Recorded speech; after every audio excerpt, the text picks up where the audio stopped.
दरम्यान न्यायालयात झालेल्या महिला वकिलाच्या मारहाण प्रकरणाची कोल्हापूर सर्किट बेंचनं दखल घेतली आहे। या घटनेचं सीसीटीव्ही फुटेज बुधवारपर्यंत सर्किट बेंचमध्ये सादर करावं असे आदेश न्यायमूर्ती एम.जे. जमादार आणि पी.एस. पाटील यांनी जिल्हा न्यायालयाला दिले आहेत।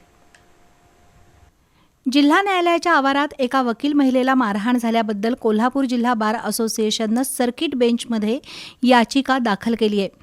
त्यानंतर न्यायालयानं ताबडतोब पोलीस अधीक्षक योगेश कुमार गुप्ता यांना आज दुपारी न्यायालयात बोलावून घेतलं।